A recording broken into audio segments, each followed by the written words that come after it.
So Jerry, this is the famous Little Red, the Honda Trail 125 Hunter, I think they call it, Hunter Cub.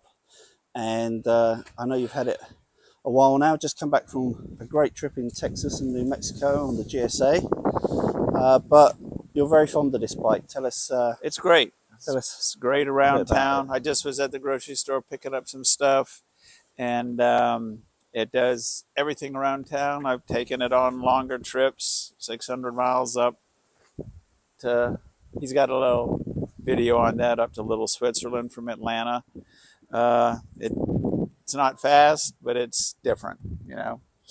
How many miles have you covered now, do you think? I think it has about 2,000 on it, Okay. but you know, it just doesn't do long trips. So around Sure. town, you don't put miles on it, which is another thing. It lasts forever. It's a Honda. It starts. It's everything you need and less. Well, I know you did the overnight trip on Blue Ridge Parkway, and that's about, I don't know, 300 miles each way. So Yeah. it's definitely reliable little bike. Comfortable enough. Yeah. What about range on it? Range 150 miles, and then you can just put. I put this little option. This is just a crate that I put on, and you can I just tie them on with super heavy duty zip ties, and it doesn't go anywhere. It hauls everything I need for, you know, camping gear and everything in there.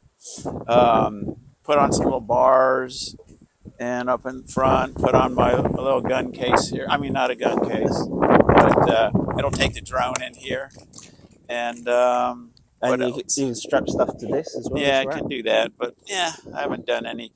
And I put extra fuel tanks here. You can just put 3 fuel tanks in there for some extra fuel packs. And Got your phone mounted there with the charger. yeah, the phone with the charger. Get the charger online. Did you have to fit the charger yourself, or? Yeah, I put it in. Yeah, I just wired it into. There's some hot wired it into the headlight, so it goes switched on and off. It's good to go. The headlight, you know, comes off pretty easily. And I know you've taken this down some fire trails and stuff. Oh, it goes anywhere off road. There's nothing this thing won't do. That's where it really does good, is off road, because you doesn't have the horsepower for, you know, big roads, but off road, the first, second gear, forget about it. You can go anywhere. Tell us a bit about the gearbox, because this isn't just a. No, it doesn't have a clutch. It's what do they call it? It's just kind of twist and go. But yeah, twist and go. Womp, womp, womp, womp. But you can actually change gear with as well with the foot peg. Is that right? Yeah, foot peg. No, with the gear change.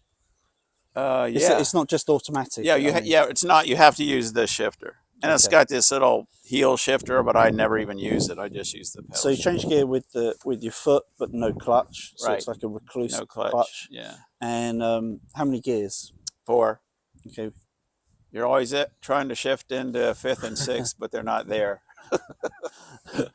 Yeah, well, you know, when I had the MkII with 5 gears, I was always trying to shift into 6th with that. That's the thing with small bikes. But at least you can. I've been out with you on this, and like maintaining 50, 55 miles an hour doesn't. Yeah. It's not too bad, is it? You know, on the straight. I mean, with smaller bikes, you'll struggle a little bit on the uphills, but they put a big smile on your face, don't they? Well, you just have to ride one. I can't explain it. Yeah, and they're super popular. This was really hard to get hold of, wasn't it? Yeah. You had to go out of state. I went out of state, found one online down in Jacksonville, and drove down to Jacksonville and picked it up. But I think they're coming back in now. Yeah. I mean, they had 3 down at Mountain Motorsports. I know one is sold. I don't know. I think Honda had some kind of supply chain issues last year, and they stopped production for some time. So that's probably rectified now. Yeah. Now, I know you're really passionate about your GSA. You always typically trade your GSA for a new one whenever you've worn it out, which takes you about a year usually. But you seem even more passionate about this on some days. I get the feeling that you might just keep this forever. Well, yeah. I mean, yeah. It's a Honda. It'll last forever. It's just on a nice summer day like this, you know, you don't want to take the car. Just drive around. I'll just drive around town, Roswell, Atlanta. Just what's down that road. You can go anywhere with it. Yeah. And just investigate and just, you know. Yeah, it's not like you have to put on like a full race leathers and body armor and stuff. You can just get on this and just enjoy it at normal. And it's a great bike for just around town. but it was really for around the farm. So Right. if you have a farm, even better. it'll just knock your socks off riding around the farm and out in the woods and just Cool. you know, getting around your land. Have you been up to Eric's farm on this? No, but why not? Why not? Exactly. Exactly. All right. Well, this is a very long overdue update. We're meant to do it a long time ago, but at least you've got more experience on it now, and it seems that you're just as happy and passionate about it. I ride it all the when you time. first Just, got it. you know, why take a car when you can do this? You know. Exactly. Why take the car when you can ride? All right. That's it for today. Little update on Little Red. Honda 125 Trail from Jerry, and we'll catch up with him on a later date and see how he's still getting on with it. Bye. Bye. All right. We good? Is it rolling, Bob? Yep. Hey you, if you want to become one of the Ride On people, don't forget to subscribe. Ride often, ride carefully, ride on.